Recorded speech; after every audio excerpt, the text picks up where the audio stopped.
Good evening. A massive fire at an American nightclub packed with young music fans has left at least 85 people dead. The blaze started during a rock concert when stage fireworks used as part of the act set the ceiling on fire. It took just minutes for the flames to rip through the building, leaving the people inside little time to escape. 160 people are injured, some critically. The fire broke out late last night in a nightclub known as The Station in West Warwick, Rhode Island. The club was a small, single-storey wooden building. It had no sprinkler system and didn't have a licence for pyrotechnics or firework displays. Our correspondent Matt Fry is in Rhode Island.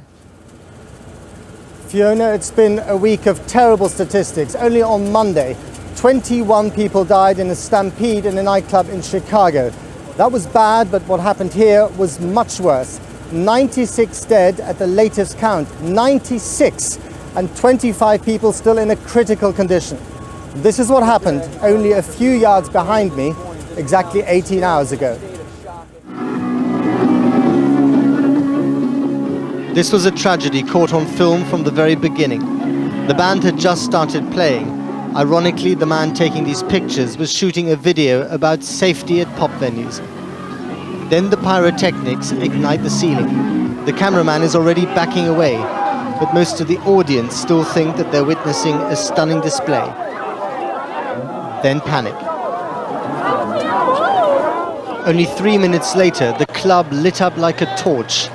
A death trap, with most of the 300 fans stuck behind this door. Anybody inside? One can only imagine the fear behind the desperate scramble to escape the flames. This man was saved, but the intense heat made him steam in the cold winter air. People are running out on fire. It's probably the worst thing I've ever seen in my life. We have no idea where some of our friends are still. The fire crews arrived within minutes, but this was all that was left standing of the small building made of wood. Early morning revealed the blackened crater, the cars of the dead still standing where they had been parked. Amongst the grieving, the shocked and the merely curious, the band's lead singer. The next thing you know, the whole place caught. I mean, I don't know if somebody broke a window in front or something, but it just went like boom. And then the lights went out. All security lights went out. There was pitch black. And everybody was screaming. And I mean, there was people under me and there was people on top of me. And how did you get out? Somebody pulled me. A man outside at the railing, he pulled me out. Midday and the firemen were still recovering bodies, one every 15 minutes. We spoke to their chief. Have you personally ever seen anything as bad as this? Well, somebody just asked me that.